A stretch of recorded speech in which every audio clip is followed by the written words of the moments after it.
Baik, bismillahirrahmanirrahim. Assalamualaikum warahmatullahi wabarakatuh. Jumpa lagi dengan saya di Abil Maiwa Channel.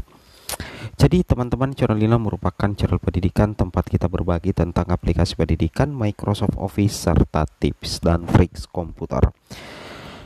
Jadi pada video kali ini teman-teman ya, kembali lagi admin akan mencoba mengupdate informasi terbaru seputar perkembangan P3K Guru tahun 2023. Yang mana ini adalah merupakan informasi yang dinanti-nantikan oleh P1, P2, P3 dan pelamar umum.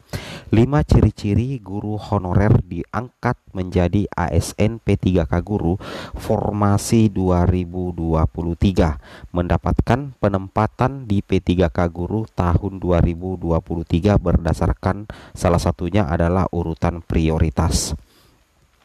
Tapi sebelum kita lanjut, bagi rekan-rekan guru yang baru pertama kali menemukan channel ini, jangan lupa tekan tombol subscribe-nya dan aktifkan lonceng notifikasinya agar setiap hari Bapak Ibu bisa mendapatkan update-update informasi terbaru seputar perkembangan P3K Guru.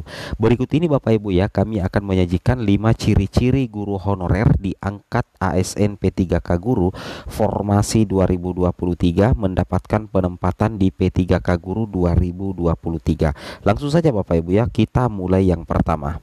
Ciri-ciri guru honorer diangkat ASN P3K Guru. Yang pertama adalah instansi membuka formasi. Nah, jadi kalau misalkan instansi Bapak Ibu itu tidak membuka formasi, maka secara otomatis peluang guru-guru yang ada di instansi tersebut tertutup ya di P3K Guru 2023. Artinya apa? Ketika misalkan Pemda tidak membuka informasi, misalkan tidak membuka formasi P3K Guru, maka secara otomatis tidak ada harapan kita untuk menjadi ASN P3K Guru di tahun 2023. Namun apabila instansi Bapak Ibu itu membuka formasi, maka akan dilihat lagi bagaimana sebenarnya perbandingan alokasi formasi dengan jumlah P1. Misalkan ya, saya berikan contoh seperti ini ya. Nah, contohnya seperti ini Bapak Ibu, kita coba cek di sini. Contohnya seperti ini Bapak Ibu ya. Nah, misalkan ini adalah salah satu penetapan kebutuhan ASN ya di lingkungan pemerintah Kabupaten Bekasi tahun anggaran 2003. Anggaplah kita lihat untuk formasi guru agama Islam ya, alokasi P3K-nya itu adalah 5 ya. Alokasi P3K-nya adalah 5 Bapak Ibu. Ternyata jumlah guru agama Islam yang ada di Kabupaten Bekasi ini misalkan 5 juga. Nah, jadi tersisa 5 ya di tahun 2023, maka potensinya itu akan diangkat semua sepanjang kelima guru ini. Anggaplah dia adalah P1, P2 atau P3 dan linear dengan 5 formasi yang ditetapkan Kemenpan RB untuk pemerintah Kabupaten Bekasi. Nah, jadi ini istilahnya ada keseimbangan perbandingan jumlah alokasi P3K dengan jumlah guru honorer dalam satu instansi. Itu bisa menjadi salah satu penentunya Bapak Ibu ya. Nah, intinya instansi harus membuka formasi terlebih dahulu. Itu ciri-ciri yang pertama. Kemudian kita lanjut untuk ciri-ciri yang kedua Bapak Ibu ya. Nah, yang kedua seperti ini Bapak Ibu ya. Nah, ini dia. Yang kedua itu adalah formasi sama. Ingat ya, formasi sama atau lebih besar daripada jumlah P1. Nah, misalkan ya dalam satu instansi ya, misalkan formasi P3K guru kelas ya, P3K guru kelas anggaplah 40. Nah, sedangkan guru honorer induk yang berstatus sebagai guru kelas SD dengan berijazah linear dengan formasi guru kelas SD itu ada 40 juga Bapak Ibu. Maka kalau seperti itu, maka formasinya sama dengan jumlah P1.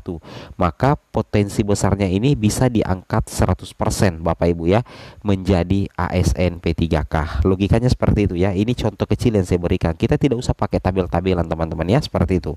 Jadi formasinya sama. Jumlah formasi sama, misalkan guru agama Islam guru kelas SD 40 alokasinya untuk kebutuhan P3K yang ditetapkan Kemenpan RB, jumlah P1 atau P2, P3 guru kelas SD juga di daerah tersebut ada 40, maka ada keseimbangan antara jumlah formasi dengan jumlah guru yang bersangkutan. Nah, kalau modelnya seperti ini Bapak Ibu ya, anggaplah misalkan formasinya guru kelas SD misalkan 100 ya, sedangkan jumlah guru honorernya itu cuman 40. Nah, berarti formasi lebih besar daripada jumlah guru kelas SD. Nah, jadi jumlah formasi guru kelas SD 100, sedangkan jumlah guru honorer guru kelas SD itu 40. Nah, ini yang lebih bagus. Karena kenapa saya katakan? Karena jumlah formasi itu lebih besar daripada jumlah P1 sehingga sangat berpotensi ke 40 guru kelas SD ini bakalan diangkat 100% Bapak Ibu ya menjadi ASN P3K guru. Nah, yang bahaya yang seperti ini misalkan jumlah formasi guru kelas SD anggaplah 30 ya. Nah, sedangkan guru honorer yang akan mendaftar di P3K guru tersebut di daerah tersebut berjumlah 100 untuk guru SD. Jadi 100 guru honorer memperebutkan 30 formasi, berarti tidak mungkin diangkat semua Bapak Ibu di tahun 2023. Jadi pasti akan lanjut ke tahun 2024. Jadi yang lebih bagus itu apabila formasi sama atau lebih besar daripada jumlah P1, maka secara otomatis itu bisa berpotensi diangkat ya, bisa menjadi salah satu ciri-ciri diangkat menjadi ASN P3K guru dan mendapatkan penempatan. Kemudian yang ketiga adalah menang urutan penempatan. Nah, jadi kalau dikatakan menang urutan penempatan, apabila Bapak Ibu memiliki urutan penempatan, anggaplah Bapak Ibu adalah P1 THK2 ya. P1 THK2 berarti Bapak Ibu adalah urutan prioritas tertinggi. Nah, berarti Bapak Ibu adalah urutan prioritas tertinggi. Tinggal di instansi atau di sekolah di daerah Bapak Ibu itu ada formasi yang linear dengan P1 THK2, maka potensi untuk diangkat menjadi ASN P3K. Karena kenapa? Karena dia menang urutan prioritas. Ini contoh kecil yang saya berikan Bapak Ibu ya. Nah, tandanya seperti ini. Kita coba lihat ya, menang urutan penempatan. Nah, ini dia ya Bapak Ibu. Nah, kita lihat di sini. Kita lihat di sini ya, untuk tahapan pengisian formasi itu dilakukan berdasarkan urutan kategori pelamar. Nah, guru lulus PG 2021 yang pertama itu adalah THK2, guru negeri, PPG swasta. Jadi kalau misalkan di sini ada formasi dalam satu sekolah ya, anggaplah satu sekolah ada formasi guru kelas SD misalkan 2 ya, 2. Nah, siapa yang akan mengisi formasinya? Nah, yang akan mengisi formasinya adalah THK2 dulu. Ternyata ada guru honorer negeri, maka yang akan mengisi formasi adalah guru honorer negeri. Nah, intinya seperti itu ya. Nah, urutan prioritas. Nah, jadi yang paling diprioritaskan ya seperti itu tadi, mulai dari guru lulus PG.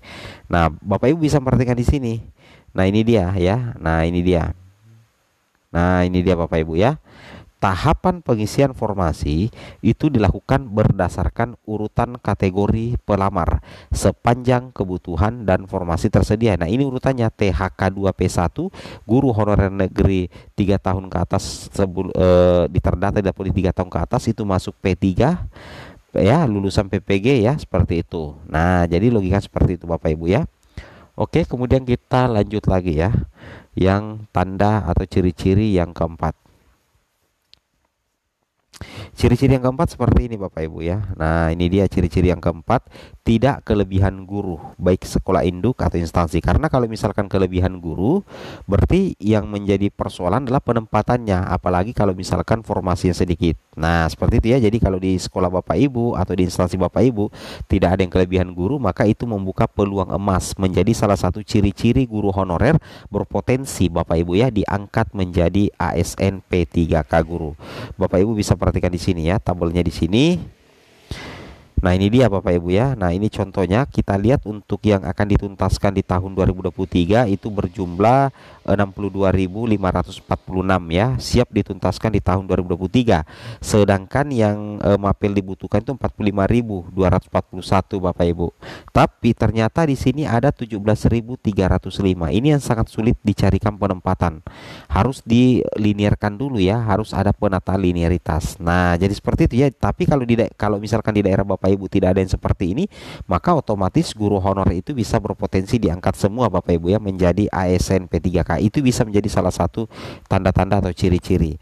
Kemudian kita lanjut ciri-ciri yang kelima, yaitu adalah bisa resume pendaftaran SSCASN 2023. Nah, Bapak Ibu bisa resume di SSCASN. Jadi kalau misalkan Bapak Ibu tidak bisa resume di portal SSCASN, maka otomatis baik P1, P2, P3, P4 itu tidak bisa melanjutkan pendaftaran. Artinya Bapak Ibu dianggap gagal atau tidak lulus ya. Nah, jadi wajib bisa resume Bapak Ibu ya. Nah, jadi tentunya seperti itu ya. Jadi ada beberapa hal yang Bapak Ibu perhatikan sebelum daftar di SSCASN. Jadi kalau misalkan muncul keterangan seperti ini, mohon maaf, formasi pada instansi sudah tidak tersedia, Anda tidak dapat melanjutkan pendaftaran ini. Nah, jadi kalau seperti itu berarti Bapak Ibu tidak bisa melakukan resume karena kemungkinan eh, ijazah Bapak Ibu tidak ada yang linear dengan formasi yang dibuka. Yang kedua, memang formasi sudah habis. Nah, sedangkan posisi adalah status P1. Berarti kemungkinan formasi memang yang tidak berimbang ya, logikanya seperti itu. Oke. Nah, kemudian yang menjadi penyebab berikutnya apabila tidak bisa resume itu karena Bapak Ibu tidak melakukan verbal ijazah. Nah, sekali lagi saya katakan itu penting sekali dilakukan verbal ijazah karena kalau verbal ijazah Bapak Ibu bermasalah, maka Bapak Ibu pastinya tidak akan bisa melanjutkan pendaftaran apalagi mau melakukan resume, otomatis kita gagal nantinya Bapak Ibu ya. Oke, semoga bermanfaat. Assalamualaikum warahmatullahi wabarakatuh.